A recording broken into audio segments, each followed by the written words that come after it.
Hello everyone, welcome to CashcroftTV. My name is Kalen Ashcroft. Thanks for watching this video on Guide to Legal History and Historians, where we will be covering the Oxford Handbook of Legal History, edited by Markus D. Dubber and Christopher Tomlins.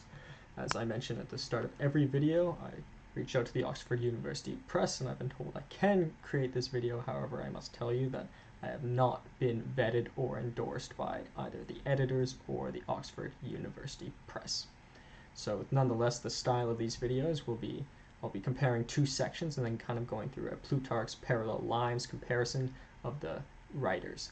I notice, or I hope you notice too, on this video there is actually three writers: Marianne Constable, Samara Esmere, and Markus D. Dubber. That is because Marianne Constable and Samara Esmere shared a section, so it wouldn't make sense to just compare them directly, considering they agree on most of their section, and furthermore, just to keep this series from getting too long, as it will already be the longest series I produced to date. So, nonetheless, we shall begin with, and also this video is a little bit different as we'll be crossing over two sections. So we're starting from section 1, Contexts Locating Legal History, chapter 5, which is Constable and Esmeir's chapter, which is called Rhetoric and the Possibilities of Legal History, and then we'll be crossing into section 2, Approaches Conceptualizing Legal History, chapter 1 by Markus D. Dubber, who also happens to be the editor of the whole book.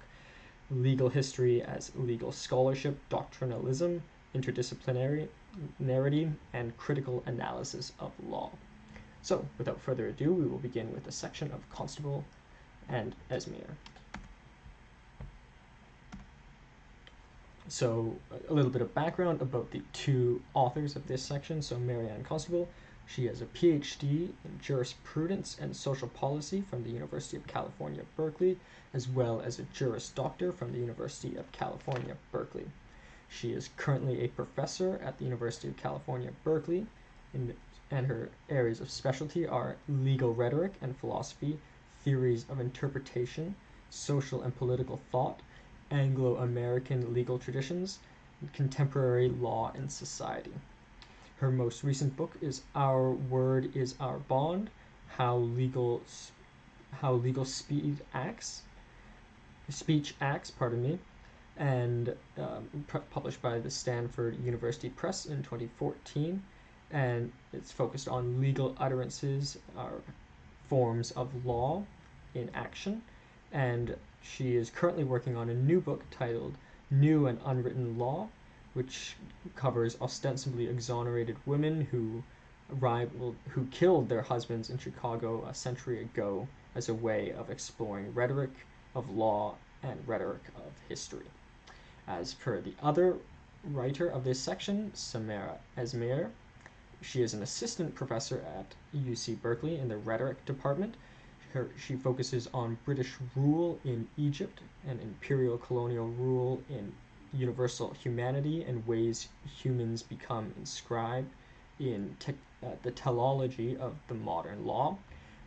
She has a recent book titled The Violence of Nonviolence, Law and War in Iraq, published by the Journal of Law and Society in 2007, as well as the book also listed here, Judicial Humanity, A Colonial History, published by the Stanford University Press in 2012. She has a PhD in Law and Society from NYU, New York University, and she also formerly practiced as a lawyer, and she co-founded Abdullah's Review, which is published in Arabic, Hebrew, and English, which is focused on Palestinian rights in Israel. It's a very interesting topic for me because I visited Israel and Palestine when I was young, and it was a very thought-provoking experience at a young age. So, starting with their chapter. So, the chapter is titled, and this is the fifth section of the fifth chapter of the first section, Contexts Locating Legal History. The chapter is titled Rhetoric and the Possibilities of Legal History. So they open up with these questions. So, what do history and law signify in works in the work of legal historians? And what does the enterprise of legal history assume in relation of of history and law to be? Or what does the enterprise of legal history assume the relations of history and law to be? And this matters as a form of rhetoric, and it can inform the practice of legal history as a whole. So they qualify legal as a recover to content, and they want to distinguish words and acts from others, such as political words, economic words, teleology words, and as well as literature. Most posit that law is an object and track the content and transformations over time to determine the future. So that's why they study legal history. But history is therefore a temporal unfolding of the law, and whereas law itself is the substance. So that's kind of an overview of how most people view legal history. Furthermore, legal history is a subsidiary assumption, and there are necessary assumptions in legal history in that history is firstly temporal, law endures, and law is distinct from other matters.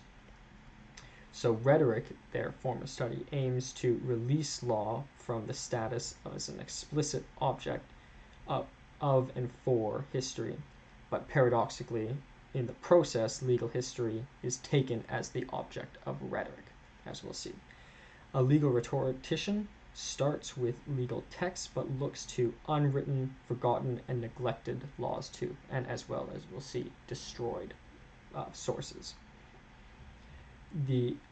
And there also are issues in that there are memory loss and forgetfulness, so sometimes laws are just forgotten, but nonetheless not less important.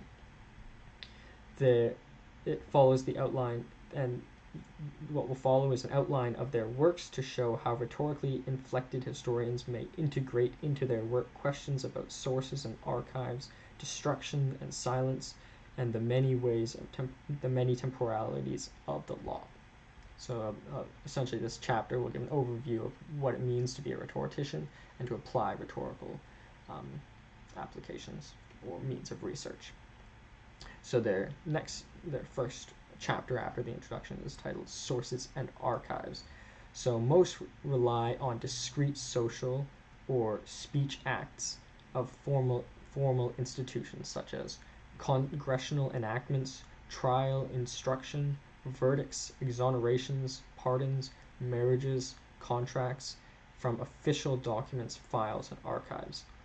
Furthermore, state archives are the model source of legal information, and this creates a Hartian legal positivism in that forms a municipal legal system where the primary rules are that citizens obey, and secondary rules that officials accept. So that's just, if you understand hard, that is the importance of the state archives in this model.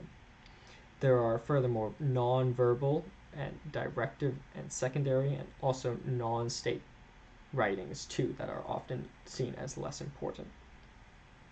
Social science is therefore questions what is important and what is an appropriate means of determining what the law should be. And rhetoric measures how have some sources been privileged and why, for example, have the state sources come to be the predominant ones. They use Foucault's order of discourse or discourse of language in that it has been caused by a will to truth, and knowledge has to make exclusions through this will to truth. Almost, in my mind, I see it somewhat as Darwinian. Language, the U.S. law schools particularly teach a correct way of reading through, for example, a judge's opinions, and they deconstruct and reconstruct the rules. But even though you're going through this deconstruct and reconstruct rule, you're still following specifically the outlined rules. And as we'll see, it's a sort of doctrinalism. And furthermore, that, for example, in Democracy in America by Alexis de Tocqueville, he says the two most conservative elements in society are Catholicism, which he says is kind of the most conservative form of Christianity, and this is particularly in America and the lawyer class, because a lawyer should be, for the most part, sticking to the rules and not trying to create different things. Otherwise, you wouldn't, especially if for a judge, you shouldn't go into being a judge trying to change things. That is the job of the lawyers. Furthermore, Foucault says it's caused by a will to truth, which is derived from a Nietzschean philosophy, whereas, for example, the banker thinks at once of business, the Christian of sin, and the girl of her love. So legal thinkers thinking in a legal sense focus on certain things and eliminate and disregard other things. And what counts as true is linked to the desires of whoever is seeking the information. They then go to the example of Uprenda Baxi, as through his counter reading of the Shakri, or the provers' testimonies, which were testimonies that they went through for the persecution of acts of violence, that verified acts of violence for the sentencing in colonial India. But he treats it not as a sealed text, but looks into its motives. So this is an example of seeking into the rhetoric behind it, not just reading what the text explicitly states. Therefore, rhetoric may look at Hart's concept or Sharia of custom. Even translating, for example, Sharia to Islamic, the word Sharia to Islamic law, it overly implies the written aspects. Wael Halak suggests this is wrong because there is a necessarily overlap with it is wrong to say also that Sharia has a necessarily overlap with the political system. So, for example, if you find an issue with Islamic law, it therefore implies an issue with the political system. Once again, these are distinct. But by translating it, Sharia, into Islamic law, it applies to the broader political sense. Furthermore, they also note that it's important to understand religion because, for example, the juries are made up of often religious people, so therefore another further research into rhetoric.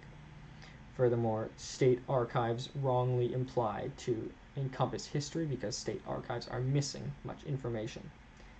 Inge Markowitz, in his Justice in Luritz, demonstrates from the East German archives the benefits of not destroying information. So in these East German archives, they didn't destroy all the sources, and it's been very telling because through the serendipity of preservation and encounter, there have actually turned out to be many beneficial texts. So the point here is that just because texts were removed for perhaps even good reasons, it's still important to look at them. Furthermore, they want to know, how does the preservation differ from protection, and what is worthy of protection? Markowitz's evidence of the benefits of failures to discord. Markowitz evidences this as one of the benefits of the failure to disclose.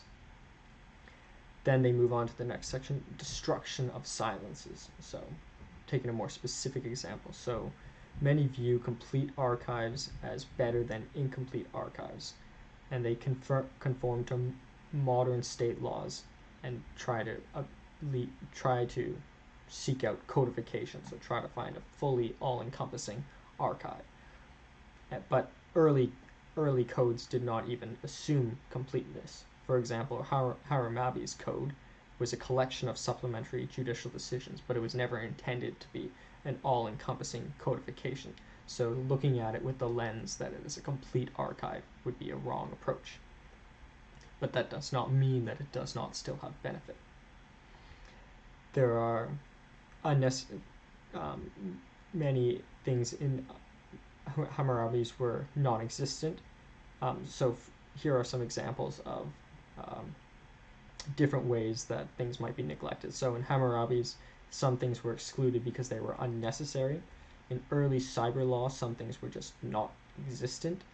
Foucault's before and new, some things were just unthought of at the time.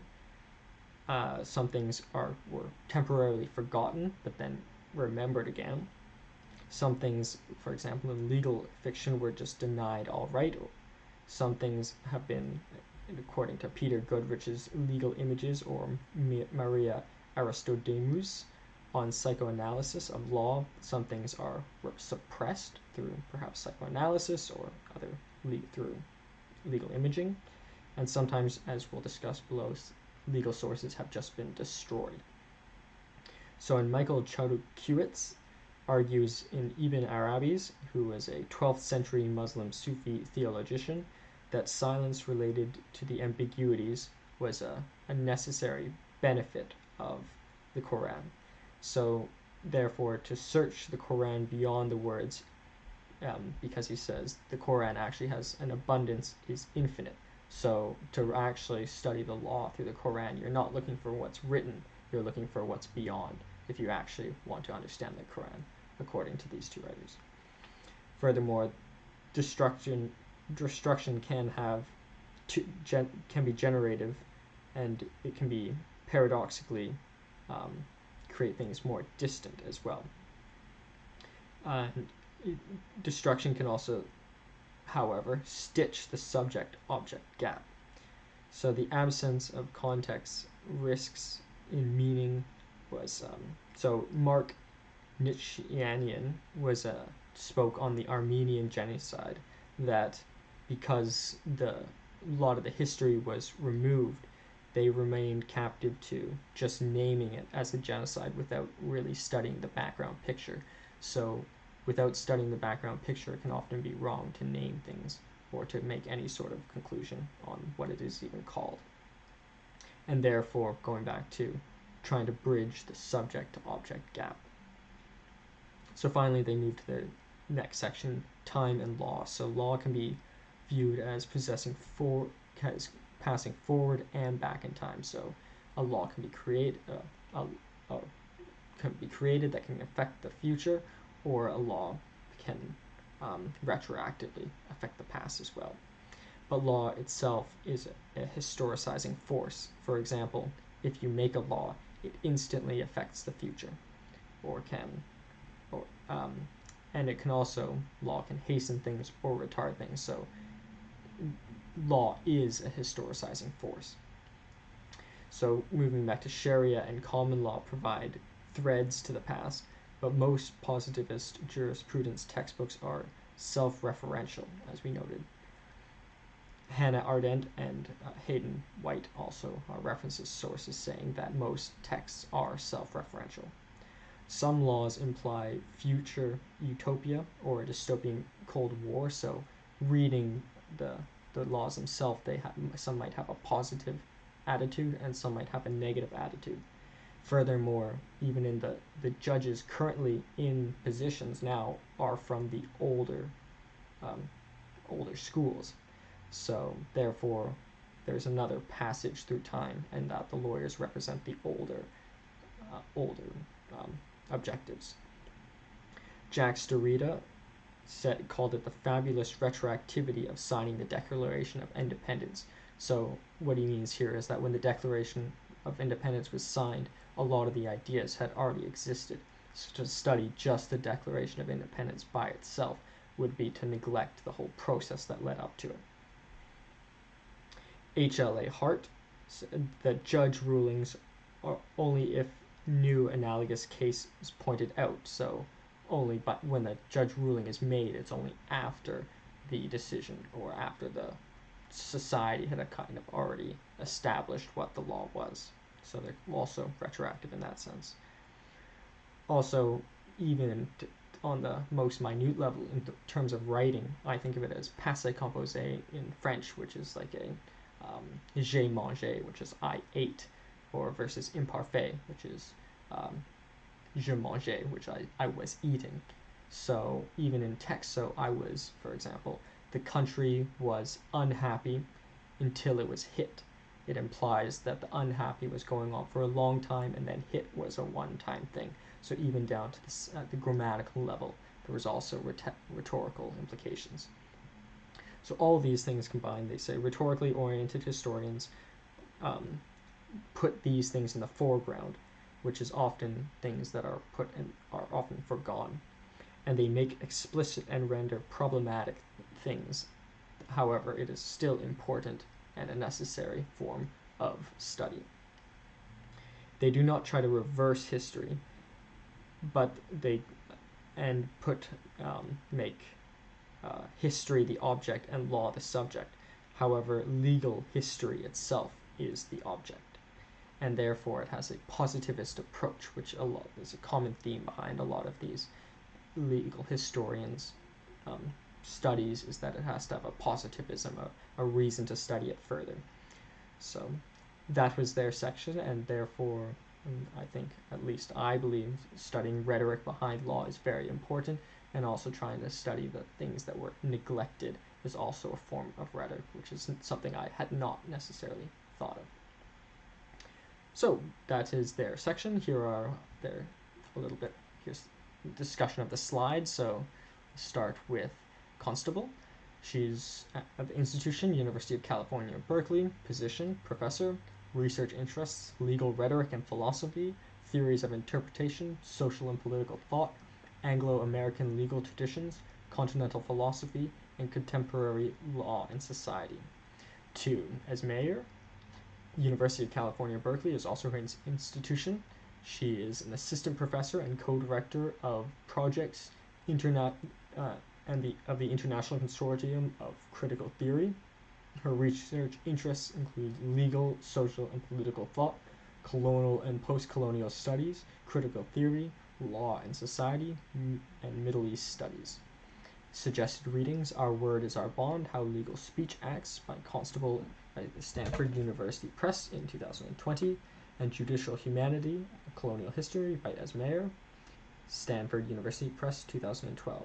And the two questions that are posed in this are: what do history and law signify in work of legal historians, and what does the enterprise of legal history assume in relation of history and law to be? And below is the two logos of the University of California, Berkeley, and NYU, where Esmeir received her PhD, and Constable received hers from UC Berkeley.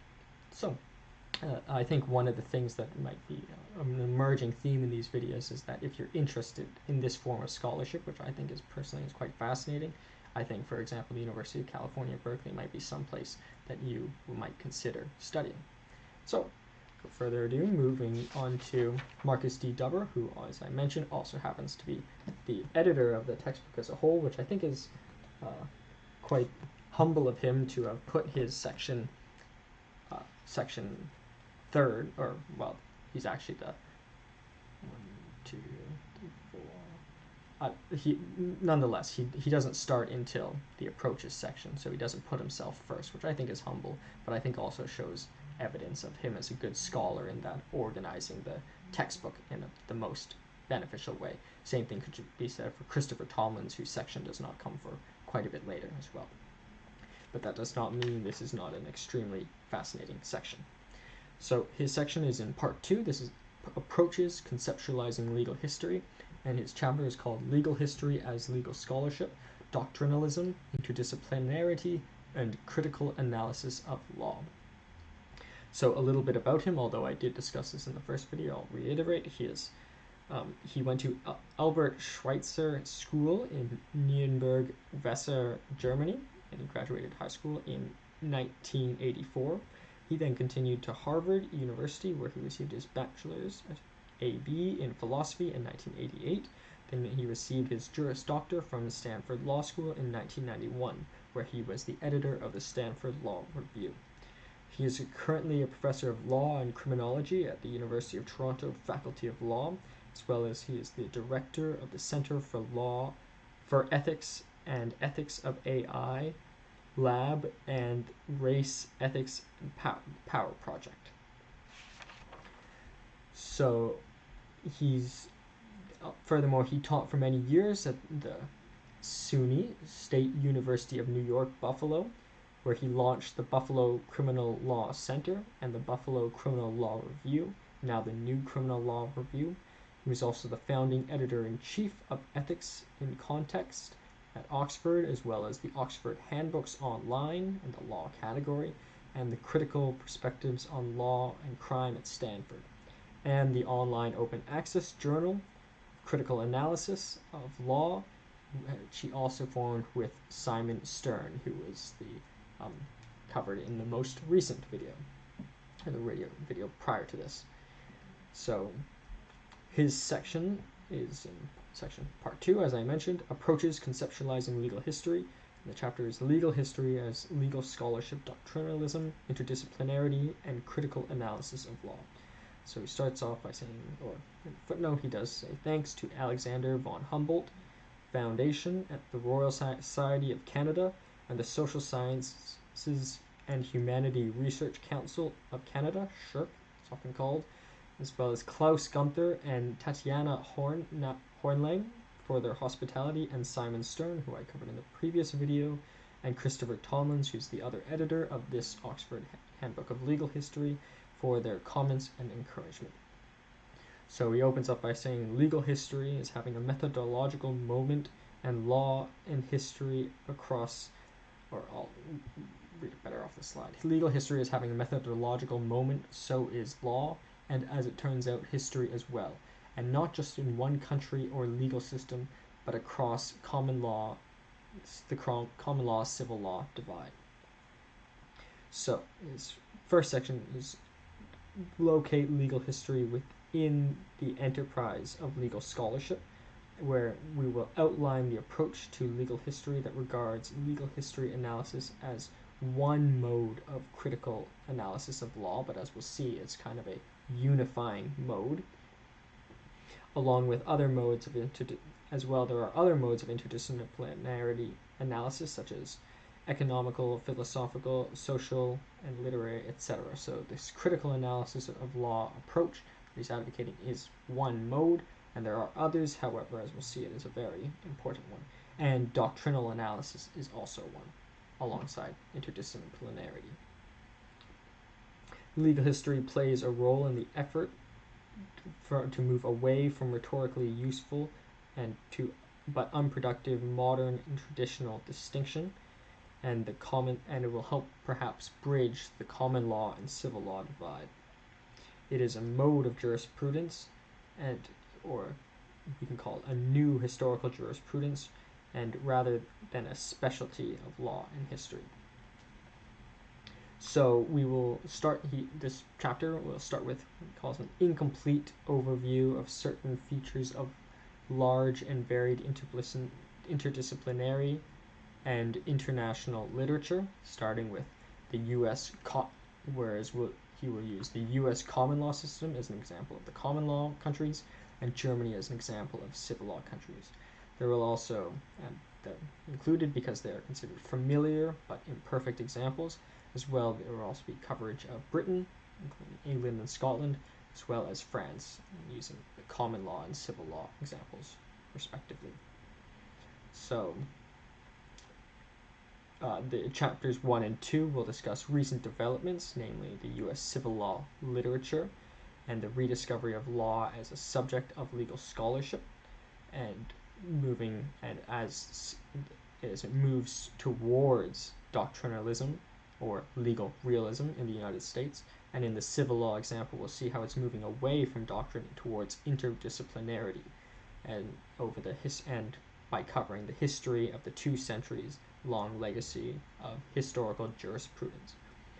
So legal scholarship as critical analysis is a point of convergence between these 2 sections that we will see, whereas interdisciplinarity embraces, legal analysis of law will embrace both interdisciplinarity and doctrinalism, and it will bridge perhaps German historical jurisprudence with American legal realism. And perhaps we can even call it new German historical jurisprudence and new legal realism. So moving to the first part, then the third section, which we will cover, is it will present legal history through the revival of the longue durée, which is a historiography proposed by Joe Goldie and David Armitage's History Manifesto in 2014, and present an engaged scholarship, something like that of Thomas Piketty. And however, this critical analysis of law that will be presented is one mode to overcome this rhetorical juxtaposition of doctrinal and interdisciplinarity analysis, and serve as a comprehensive critique and ultimately imply a comprehensive critique of state power through law and modern liberal democracy. So starting with the common law side, so he calls this chapter Back to Law.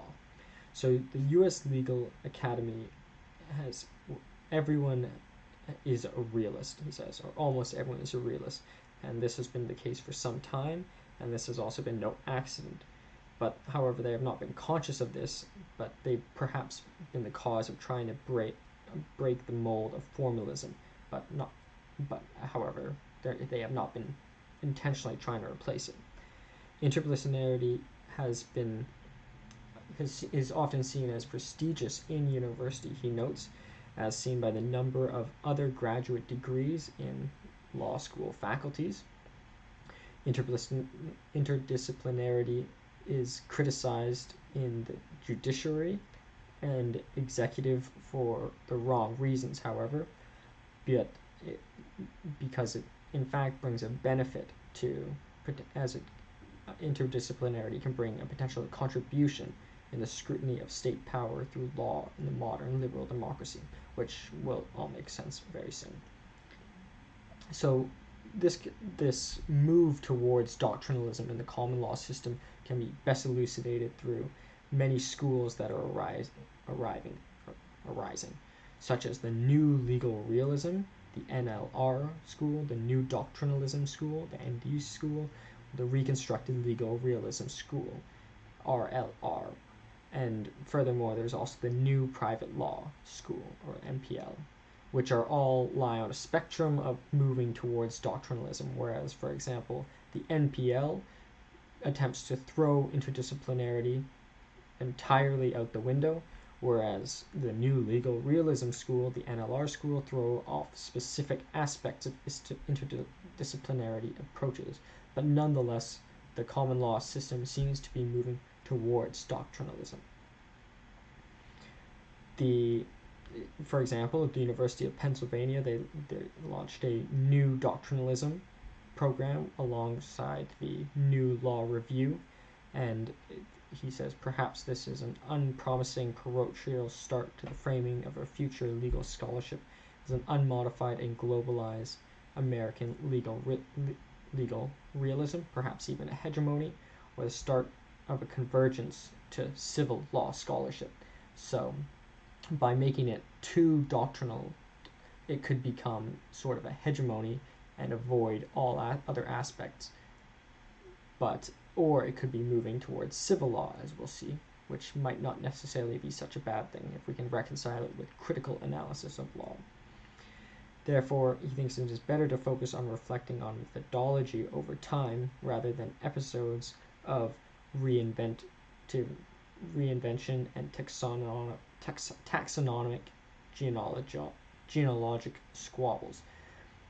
Furthermore, he uses Holmes' example, admonition for lack of imagination, $5, so simply simplifying things by moving them towards doctrinalism and getting praise for it where perhaps not deserved.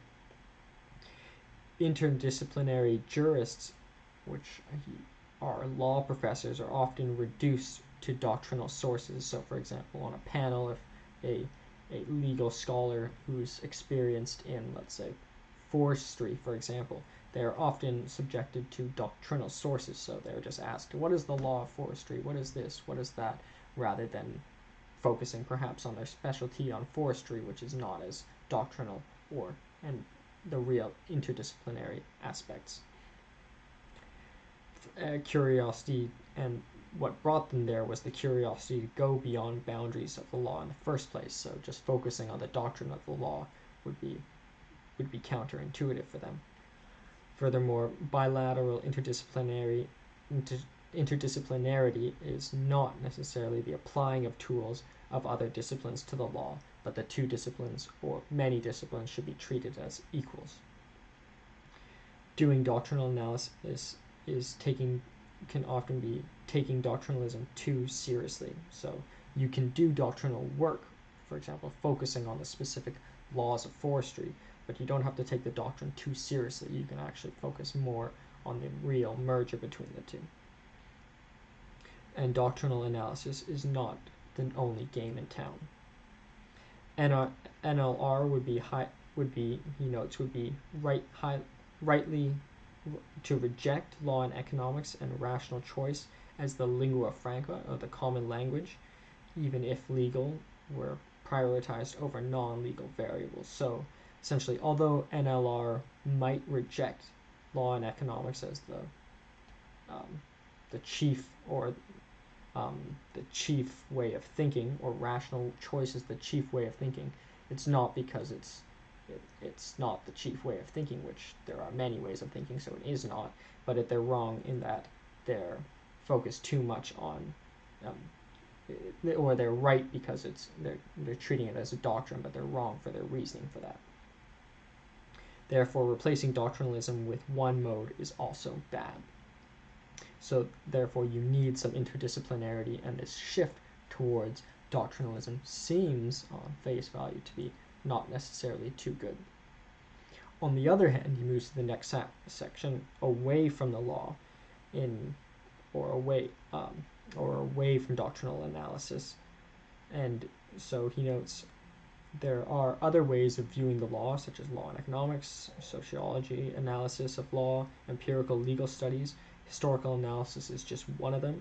Psychological, philosophical, Marxist, feminist. So there's many ways you can view legal studies, or you could just focus on doctrine itself, law itself strictly.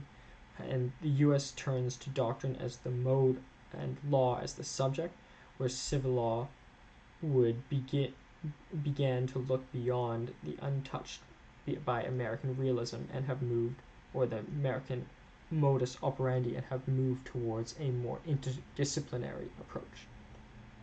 So legal scholarship in civil law countries had remained largely unchanged since the beginning of the 19th century.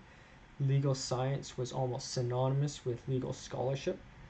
This according to Friedrich Karl von Savigny's project of historical legal science, Historische Rechtswissenschaft, which started from studying the law, or the civil law of Rome, and this he started by studying history to find out what is the law.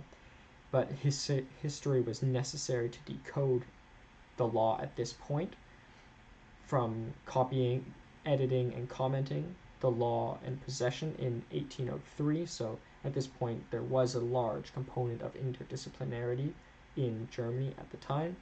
And then it moved to the system of contemporary Roman law, which between 1840 and 1848. And then ultimately the German civil established in the German Civil Code of 1900. Therefore, history had shifted from history to a science, and at this point history was almost completely neglected, and it switched almost purely to doctrinalism, which civil law really is, the most doctrinal form of the law. Rudolf von Gering, in his Hurricane of Legal Concepts, he says it had become ahistorical. Free lawyers and Hermann Kantorix and Rudolf Weitholter had momentarily slowed and stopped this shift towards absolute doctrinalism. However, they never stopped this spread, and ultimately the civil law country did become purely doctrinal. This was an alternative to the U.S. legal scholarship without the rejection of formalism. It could be viewed as this, like it completed the United States shift to legal realism, but it did not reject formalism. But neither Kantorix or Weitholter ultimately stopped this, but rather it was a 14-page, ironically, a doctrinal document called The Prospects of Legal Scholarship in Germany, Current Situation, Analysis, Recommendations, published in 2012 by the German Council of Sciences and Humanities. which led to a shift of interdisciplinarity. It said, and the objective of this document was to strengthen foundational subjects, intensify exchanges with other disciplines, and through a form of self-analysis and more interdisciplinarity. They use those words explicitly, in German obviously. But so he says perhaps this was not the cause of switching to interdisciplinarity, but the institutions do seem to be switching in this direction, so perhaps maybe it was just a reflection of the way society was moving, but we can kind of pinpoint this document as what shifted it, and I think it's fitting in that it was a piece of doctrine. Furthermore, we can look at France as an example to see that it's happening in other countries where they produced the La Doctrine of 2004, and for example Sciences Po, which has a relatively new school, is very focused on the interdisciplinarity of aspects, and it considers itself the locus of this perspective. Leading scholar Jan Smits of the Maastricht University in Holland noted this European trend towards interdisciplinarity as well, and he cites that it has been caused by institutional changes in how public universities are funded. Therefore, law schools, to compete with other institutions, must take more interdisciplinarity approaches, whereas in the United States, the law schools have an essential monopoly on the legal profession. This has also been observed in England, which is actually a common law country, and as it has been largely untouched by American legal realism. So the question is, are these two, the United States moving towards doctrinalism and Germany, England, and France moving more towards interdisciplinarity, are they moving in opposite directions? Well, the point is that they are different starting points, so they actually might seem to be converging, and therefore there might be a need for what he calls critical analysis of law, which leads us to the third and final section, legal history as critical analysis of law. So the word critical, in that it looks at both contextual or interdisciplinarity aspects as well as theory and doctrine, and the point is that the two are interdependent. One could look at it as a matrix, whereas there is the internal or horizontal axis and external vertical critique. History can help avoid this timeless trap and expand the scope of the two, so we can use history becomes particularly important, as we saw an issue in the civil law countries was that they forgot about history entirely, so that could be what helped shift it back to interdisciplinarity analysis. But history must be viewed as not a patchwork, but as it extends through space and time. And the word analysis in this is that it is just one approach, and it must be seen as equal, as evidenced by Goldie and Armitage in their engaged scholarship. And lastly, the word law, in that is the subject of this study, and therefore it can be applied to other fields of law, and the ideal is that one might try to find the lawness of law as the objective, but furthermore you could study this critical analysis of law on the police, for example, or even most importantly on the state as a critique of a liberal democracy, and therefore a very important form of study because it applies to both common law and civil law countries.